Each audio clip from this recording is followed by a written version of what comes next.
Okey, Assalamualaikum dan salam sejahtera. Selamat datang ke episod podcast kita pada hari ini. Tajuk kita ialah pembelajaran terbeza dalam PDP pendidikan.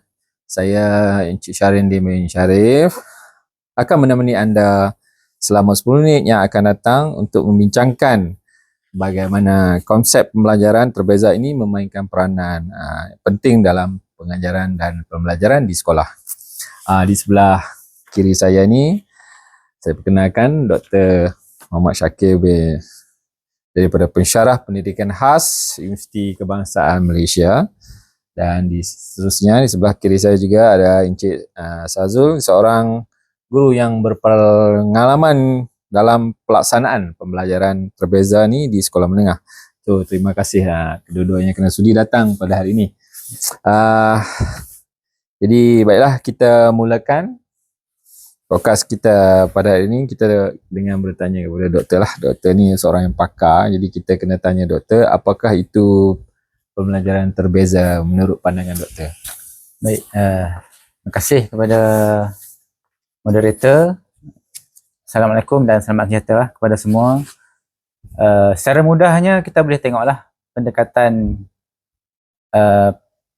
pengajaran terbeza ini adalah pendekatan pengajaran yang menekankan kaedah pengajaran dan mengiktiraf gaya pembelajaran murid yang berbeza, tahap kemampuan murid yang berbeza, latar belakang murid juga pun berbeza dan minat murid yang berbeza. Jadi pendekatan pengajaran ini harus disesuaikan oleh guru dalam kelas lah, dalam bilik darjah, untuk sesuaikan dengan perbezaan murid-murid tadi ni dari segi kandungan, dari segi proses pengajaran dan juga persekitaran yang memenuhi keperluan semasa pelajar-pelajar yang mempunyai aspek-aspek yang berbeza tadi. Itu adalah yang kita faham lah, yang sepatutnya kita faham. Menarik tu doktor. Terus pendekatan ni saya rasa bukan saja tertumpu kepada akademik doktor, tapi juga kepada pembelajaran pembelajaran pelajar secara individu. Betul doktor? Ya, betul. Bukan sahaja pengajaran terbeza ni bukan sahaja merujuk dalam kelas mata-mata. Jadi apabila murid itu keluar, pembinaan karakter murid ni lah akan disesuaikan dengan pengajaran terbeza ni dalam kelas dan juga di luar kelas secara tak langsung. Terima kasih doktor. Ya. Seterusnya kita bertanya pula kepada seorang guru yang berpengalaman, tu Encik Sazul lah. Bagaimana secara semula jadilah sebagai seorang guru, praktikalnya pembelajaran terbeza ni dapat diaplikasikan dalam pengajaran dan pembelajaran di dalam bilik darjah. Silakan Encik Sazul.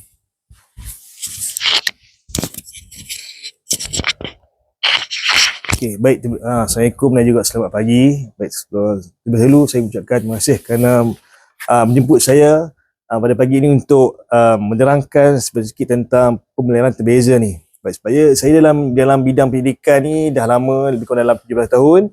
Tapi dalam bidang pendidikan khas ni saya dah mengajar lebih kurang dalam 10 tahun. Okey, salah satu cara untuk saya gunakan dalam pembelajaran terbeza ni ialah menyediakan berbagai jenis aktiviti berdasarkan kepada tahap kemampuan pelajar. Di sini dalam kelas kita akan sediakan jadi berbagai jenis aktiviti mengikut tahap pelajar. Bagi contohnya dalam bahasa Melayu, saya telah menyediakan bahan bacaan yang berbeza mengikut tahap pelajar.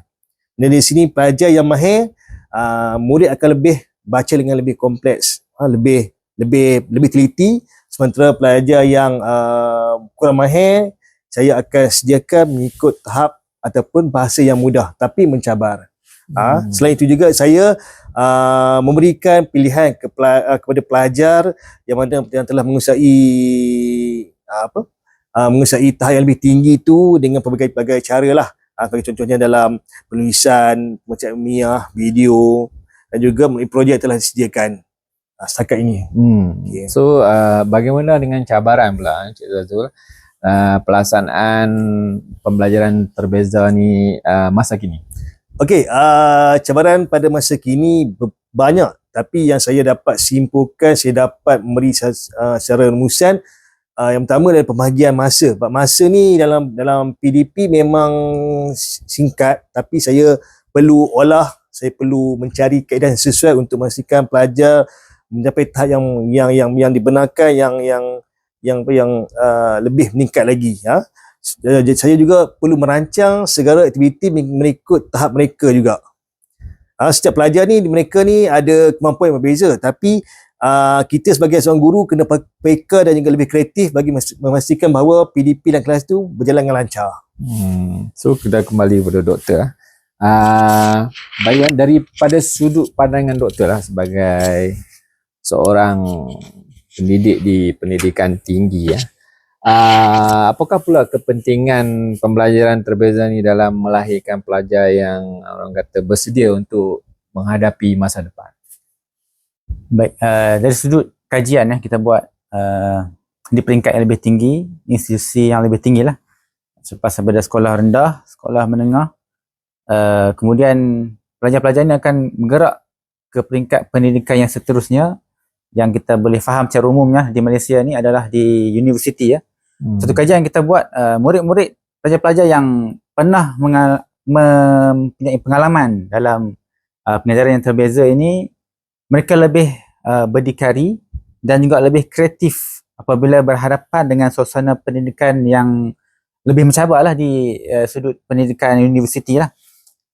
Jadi mereka lebih berdaya saing sebab mereka ni ada pengalaman yang lampau menguruskan diri mereka dan menyediakan diri mereka ini untuk menghadapi suasana pendidikan, suasana sekeliling dan suasana semasa di tempat mereka berada tu. Jadi saya kembali pada Cik Sazul lah. Bagaimana pula dengan pembelajaran untuk pelajar-pelajar di sekolah menengah? Adakah ia akan memberi impak pada pelajar supaya pelajar ini bersedia untuk belajar dengan lebih baik di masa akan datang? Okey, sebagai seorang pelajar, sebagai seorang juru, kita perlu memastikan bahawa pelajar ni dapat menguasai pembelajaran terbeza kerana mereka boleh boleh hidup secara individu yang lain kan, seperti keupayaan mereka untuk berfikir secara kritikal. Maksudnya di sini mereka boleh berkolaborasi dengan individu yang lain, kemudian mereka boleh mengatasi cabaran itu dengan lebih mudah lagi. Jadi benarlah benda ni memberi impak kepada sama ada daripada pendidikan di sekolah menengah ataupun di pendidikan di peringkat tinggi lah. Jadi ia membawa kebaikan untuk kehidupan di luar bilik darjah. Bagaimana pandangan doktor?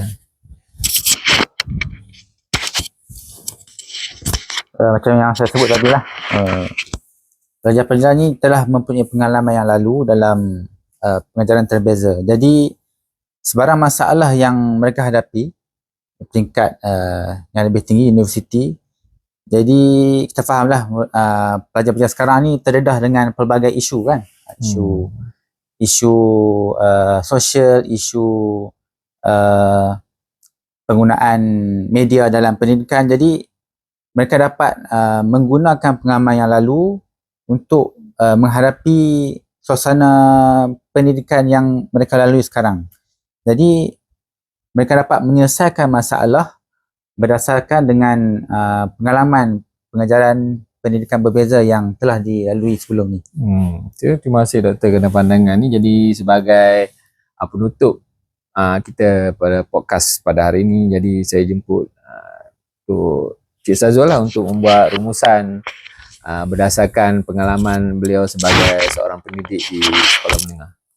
Okey, secara kesimpulan dan juga rumusan yang kita bincang pada pagi ni, kita dapati pembelajaran terbeza ni memang amat penting dalam kelas, walaupun kita terpaksa menghadapi cabaran dan dugaan daripada pelbagai pelajar, tingkah laku pelajar, tapi kita sebagai seorang guru pendidik, kita tak perlu mengambil enteng, ambil mudah untuk kita mencapai tahap kita, tapi juga kita perlu mengambil satu tindakan yang mana kita untuk mencapai objektif yang kita nak cari tu, kita perlu lagi lebih gigih lagi untuk mencari kaedah yang sesuai untuk memastikan bahawa PDP kita ni akan lebih berjaya lagi. Itu pendapat saya. Okay, terima kasih kepada Encik Zazul. Terusnya Doktor, rumusan kita pada hari ini untuk pelajar-pelajar di pendidikan tinggi yang menggunakan pendekatan berbeza ini dalam pengajaran dan pembelajaran. Silakan Doktor. Secara rumusannya, pihak kerajaan telah pun memasukkan pendekatan berbeza ini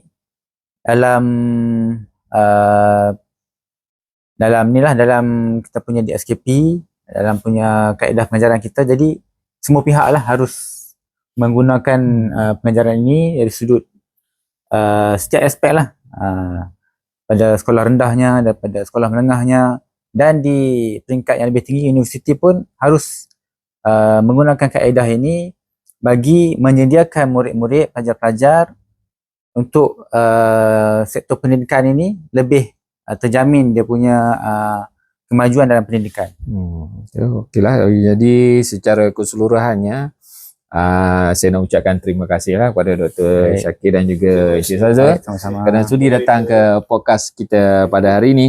Jadi untuk berkongsi lah pengalaman dan juga pendirian lah yang dan maksud yang lebih bermakna supaya pembelajaran terbeza ini merupakan satu pendekatan lah yang penting dalam pendidikan, sama ada di pendidikan yang tinggi ataupun di sekolah.